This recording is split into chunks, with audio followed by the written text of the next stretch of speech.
Um, so we were pretty much done with the Hawkeye review, right? And so now we're gonna be talking about the second movie I got the chance to see. Was a little bit late in the game, but fuck it, who cares, right?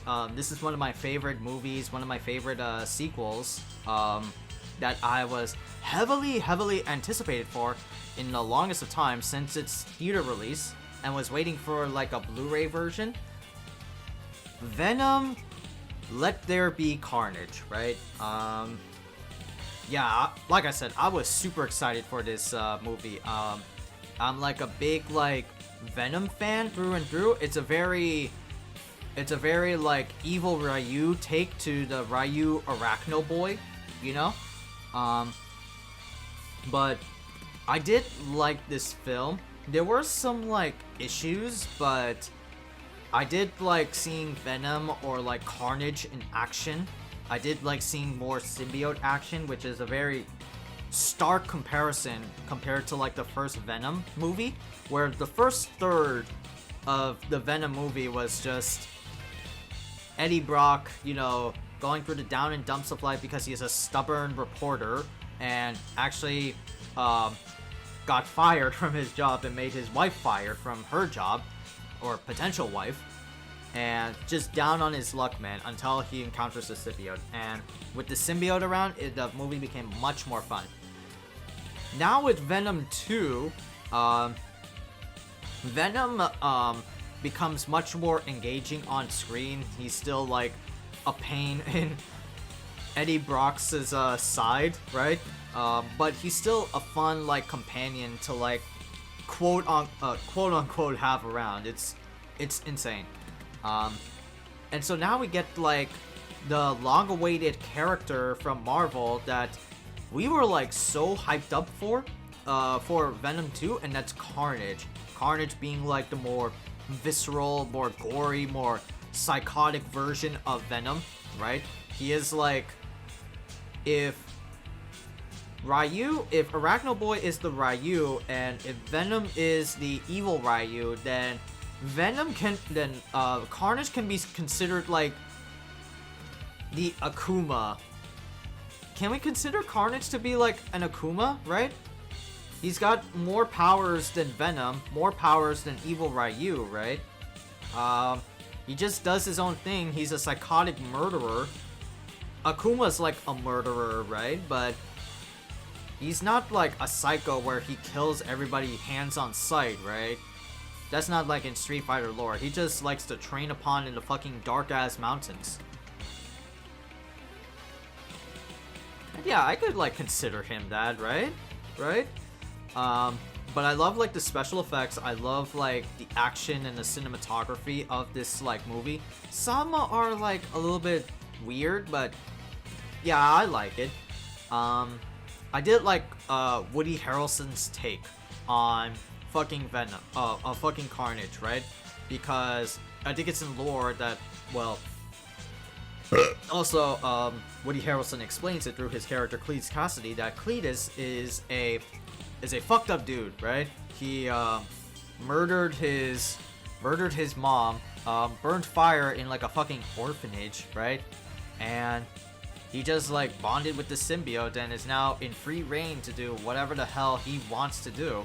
And I'm like, damn, dude, like, this dude is messed up. This dude is really messed up, and he finds like love through Naomi Harris Shriek. That's also like a Marvel villain, and I find it a little bit useless. I thought it would be better if like Cletus Cassidy was just his own person, right? And not like be in a lovey-dovey relationship, you know?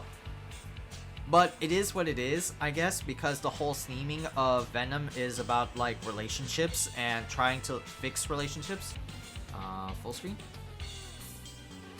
Yeah, the whole theming about like Venom is about like, you know, fixing up mending loose strands, or like finding fixed relationships, or just about like a lovey-dovey like romance. Venom and fucking Eddie and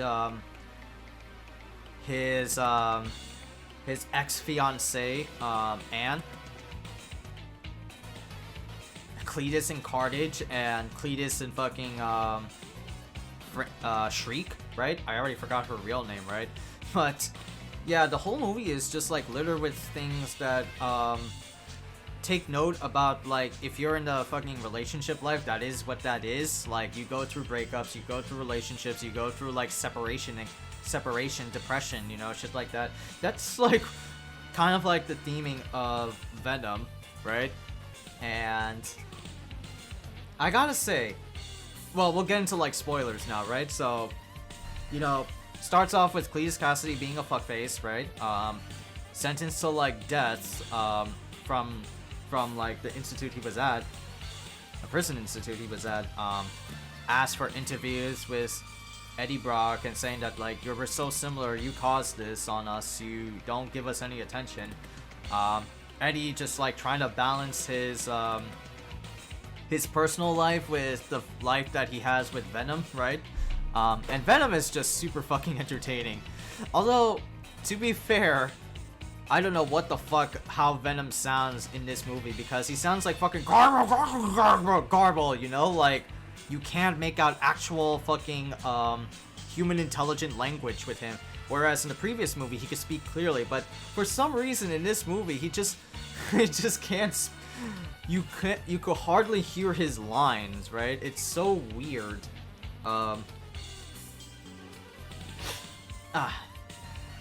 But yeah, right, like, Venom and Eddie are living like a dual relationship life, you know.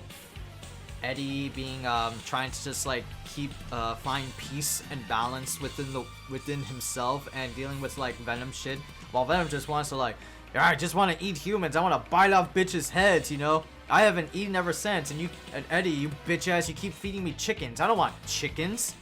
Fuck, I want actual humans. And Venom gets fed up with Eddie, and Venom leaves Eddie, which, you know, it is kind of a little bit of a plot point, because isn't it like once you leave like a symbiote, you're just basically dead? But then again, the first movie explains it, because if the symbiote finds like a perfect host, and you leave all of like your organs attached, so of course that makes sense. But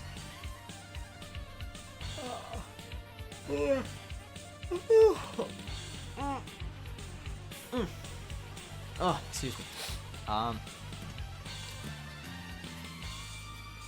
But what was it? Yeah, like Venom leaves Eddie. Eddie becomes like trying to live like a peaceful life. Finds out there's also other characters like Anne being engaged to like that fuckface Dr. McGee, Dan, right?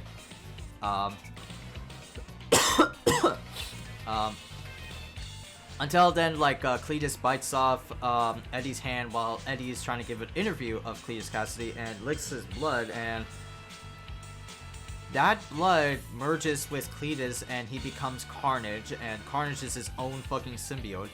And, you know, that's a cool take on the character. I thought initial premises would be like, you know how like in the opening scene of Venom 1, where like the spaceship that John Jameson crash lands on carries the symbiote, because that's like the whole introduction to symbiote, is like it's an alien creature that comes from space and latches on to Arachno Boy. We're still using that term. And then ditches Arachno Boy and becomes bonded with Eddie Brock. That was like that in Arachno Boy 3. That was like that in the Arachno Boy TV shows and comics. It's a consistent, like, intro to Venom, right? And, you know, I thought it was gonna be like symbiote was just its own creature, because there was like more than one symbiote in the Life Foundation back in Venom 1. There was like a black one, there was like a yellow one, there was like a blue one. I thought for certain there would be like a red one in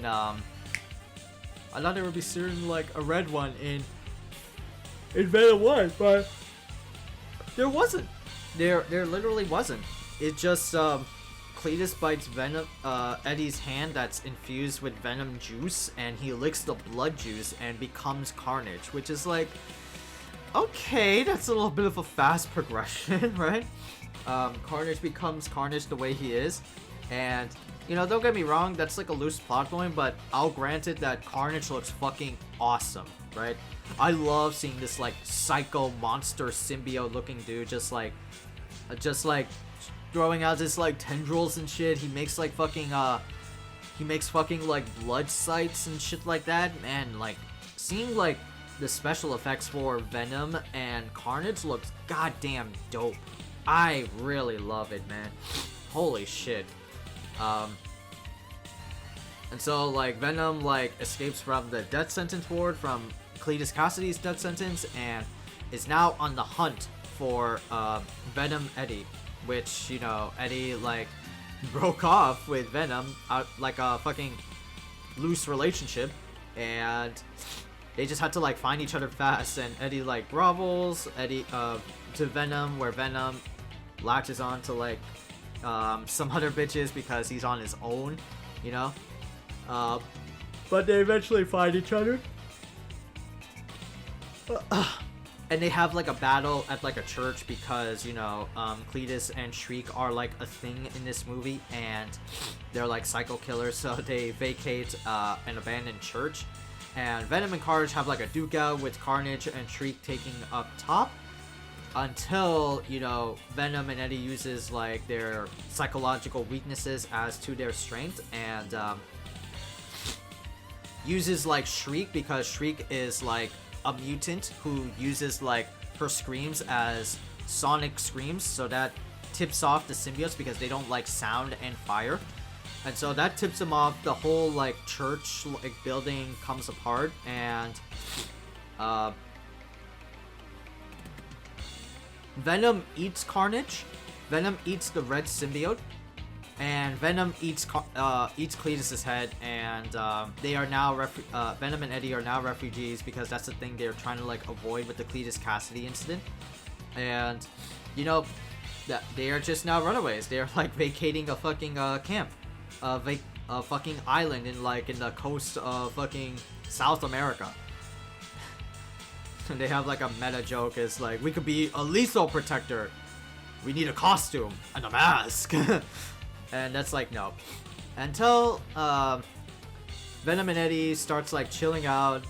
They're like watching like Spanish soap operas, until Venom like transports Eddie to like another dimension, another verse, and sees on the news J. Jonah Jameson talking about Arachno Boy, and somehow Venom is in the MCU of all things, which is like, what the fuck? What? Wait, what? What? Are you serious? Venom is actually in the MCU now? And then it ends the movie with that like little like mid-credit scene cliffhanger, and you know, that's fine, dude. I like it. I like Venom as like a whole. There's like a little bit of like inconsistencies with the movie, like, why is this so and so and why is that so and so, you know, like it feels like the movie is kind of like abrupt, but it definitely does make up for it with like the crazy like Venom action, because that's like what I was like looking forward to the most with Venom, is like the interactions between like the good cop bad cop Venom Eddie dialogue. And albeit Carnage's origins is kind of like weak, because I thought for sure there was going to be like a red symbiote, but they did work what they did like work with, you know. I wish this was like the other way around, like the red Carnage found Cletus in the lone moonlit night, and as he's going through like the death sentence, Carnage bonds and accepts him, and they just start pillaging shit, you know. But yeah, that's like I did like Carnage, I did like the symbiotes, I did like everything about the movie. I don't like how like the pacing of the movie is, you know, but at least like in plot lines and story and whatnot. But I did like how like action scenes are. I did like how they are and what they did. Just like seeing the crazy CG in like Venom and Carnage was absolutely a thrill to see, man. I love like the dialogue. I love like the hokey dialogue that happens in between. So because this is like an action movie, there's no like MCU driven like dialogue between them. They don't take like a pause and just like talk through a session like how Marvel cinematic films usually do. So it's just an action movie through and through. But I definitely want to see like where they take like the Venom verse, as many people would call it, right? Because after Venom, there's gonna be a Morbius film with the actor who played the the Suicide Squad Joker, Jared Leto. But he is gonna be Morbius in that film, and what else? He's gonna be. There's also gonna be like a Kraven the Hunter film by Sony, if I'm like so correct. So there's gonna be like more Sony films out of the woodwork. There's also gonna be like Across the Spider-Verse Part 1. Can't believe that it's gonna be like a Part 1, an animated film getting a Part 1, right? But I'm excited for that one. I'm also excited for the anything like Marvel generally related, right? There's going to be the Doctor Strange movie, the Multiverse of Madness. I really do want to see what the hell is going on with that movie, right? Doctor Strange. There's like Ant-Man and the Wasp, but I'm not sure if they have like a confirmed release date for it.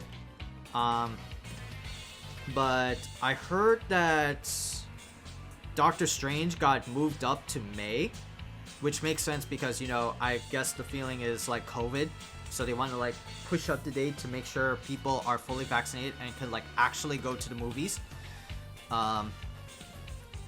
As for like TV shows, I am excited for the Marvels, which is like a follow-up to Captain Marvel, focusing on Kamala Khan, the Pakistani American hero that gets the powers of Captain Marvel and becomes like a not really but really Mr. Fantastic that can like grow size and shit.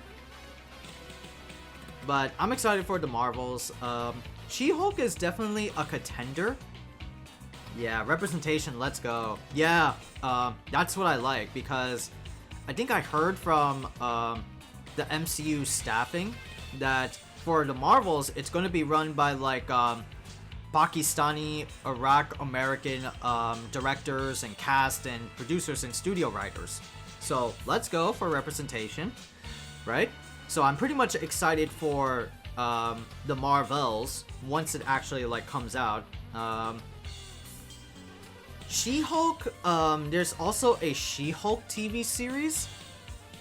So I'm like, maybe there's some good qualities about that. I don't know per se. What else is also there, right? Oh yeah, fucking I don't know when Moon Knight is gonna happen, chat room. Moon Knight is like definitely on the top of my list. I really want to see Oscar Isaac's character after his god-awful representation of fucking Apocalypse in X-Men Apocalypse, right? God damn, he sounded so raspy and always saying, "My child." But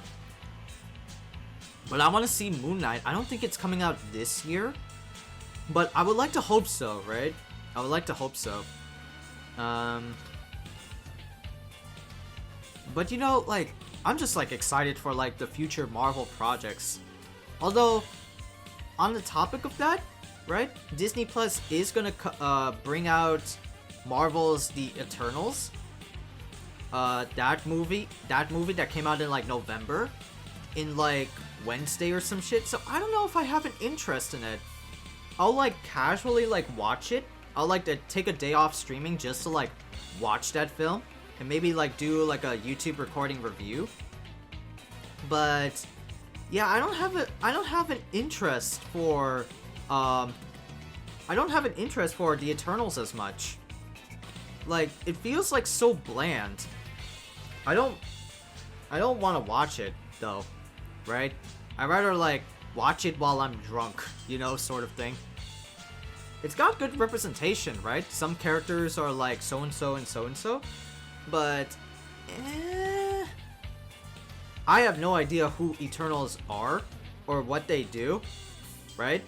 Because that's like some like indie Marvel lore that's like outside of Avengers and X-Men and whatnot. That's like some new age shit.